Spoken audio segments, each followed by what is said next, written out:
పిల్లరా, బాగున్నారా? దేవుని వాక్యాన్ని క్రమంగా చదువుతున్నారా? ప్రార్థించుచున్నారా? నేటి ధ్యాన వాక్యము 34వ కీర్తన 9వ వచనం చివరి మాట. ఆయన యందు భయభక్తులు ఉంచువానికి ఏమీయూ కొదువలేదు. భక్తుడైన దావీదు ఇక్కడ అంటున్నాడు, యెహోవా భక్తులారా, ఆయన యందు భయభక్తులు ఉంచండి. ఆయన యందు భయభక్తులు ఉంచు వారికి ఏమీ కొదువై ఉండదు. చాలాసార్లు మనం అనుకుంటాం, దేవుని మీద నేను భయభక్తి ఉంచి భక్తి కలిగిన వానిగా ఉండడం ద్వారా నాకేమి దొరికింది? ఇదిగో, దేవుని మీద నమ్మకం లేని వారే ఎన్నో దీవెనలు పొందుతున్నారు, వారు బాగా ఉంటున్నారని చాలాసార్లు భక్తులైన వారు దేవుని మీద నిష్ఠూరపడుతూ ఉంటారు. నేను బైబిల్ కాలేజీలో చదువుకునే రోజులలో దేవుడు ఆ కాలేజీలోనే నన్ను ఉన్నత స్థానమునకు తీసుకుని వెళ్ళాడు. ఆ తర్వాత బ్యాచ్లు వచ్చినటువంటి ఒక సహోదరుడు అనేక దినాలుగా ఆయన కాలేజీకి రాకుండా ఉన్నాడు.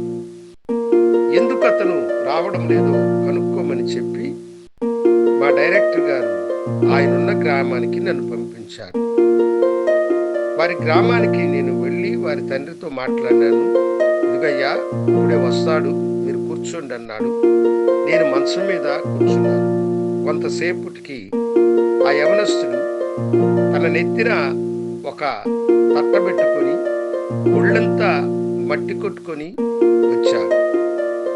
అతన్ని చూసి నేను వందనాలు చెప్పాను. అతను నన్ను చూసిన వెంటనే చెప్పిన మాట ఏమిటంటే, మా బ్రతుకులను చూడండి, మట్టి మోస్తేనే కానీ మా జీవితానికి జరుగుబాటు కాదు. ఆ ఊరిలో ఉన్న వారందరినీ చూడండి, దేవుని మీద నమ్మకం లేని వారందరూ మేడల మీద మేడలు కట్టుకుంటూ, మిద్దెల మీద మిద్దెలు కడుతూ ఎంతో దీవెనతో వారు కనిపిస్తున్నారు. దేవుని యందు నమ్మకం ఉంచిన మాకేమో ఈ పేదతనం పోవడం లేదు అని చెప్పాడు. అప్పుడు నేను అన్నాను, ప్రభు సమస్తాన్ని నీ కొరకు ఇచ్చినాడు. నీవు అపనమ్మకము కలిగి ఇలా జీవించితే నీకు ప్రయోజనమేం సోదరా? నీ కొరకు యేసు తన జీవాన్ని ఇచ్చినాడు. పాపముల నుండి నిన్ను విమోచించినాడు. తప్పక ఆయన నీకు మేలు చేస్తాడు అని నేను చెప్పాను. అతడు ఆ మాటను నమ్మి మరలా బైబిల్ కాలేజీకి వచ్చి దేవుని వాక్యాన్ని చదువు దేవునికి నమ్మకమైన మనిషిగా మారినాడు. సంవత్సరాలు వేగంగా గడిచిపోయినాయి. ఒకరోజు మేము కలిగిరి ప్రాంతంలో కరపత్రికలు పంచుతూ ఉంటే ఒక ఆర్టీసీ బస్సు వచ్చి మా ముందు నిలబడ్డది. ఆ బస్సులో నుండి కండక్టర్ నవ్వుతూ దిగుతూ వచ్చినాడు. ఆ కండక్టర్ ఎవరో కాదు, మాకు ఉద్యోగాలు లేవు, మేము పేదతనంలో ఉన్నామని చెప్పినటువంటి యవనస్తుడు నవ్వుతూ మా ముందుకొచ్చి కనపడినాడు. దేవుని యందలి భయభక్తులు ఉంచు వారికి ఏమీ కొదువు లేకుండా ఆశీర్వదించే దేవుడు. ఆ యవనస్తుని ఆశీర్వదించిన దేవుడు నిన్ను కూడా ఆశీర్వదించును.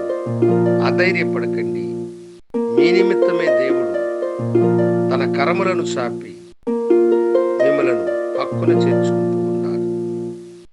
మిమ్మలను ఆశీర్వదించడము దేవునికి చాలా ఇష్టం. ప్రార్థనలో నాతో కూడా ఏకీభవించండి. గనుడా, నీకు వందనాలు. ఇదిగో నీ బిడ్డలు తమకు ఏమీ లేదని మదన పడుతున్నారు.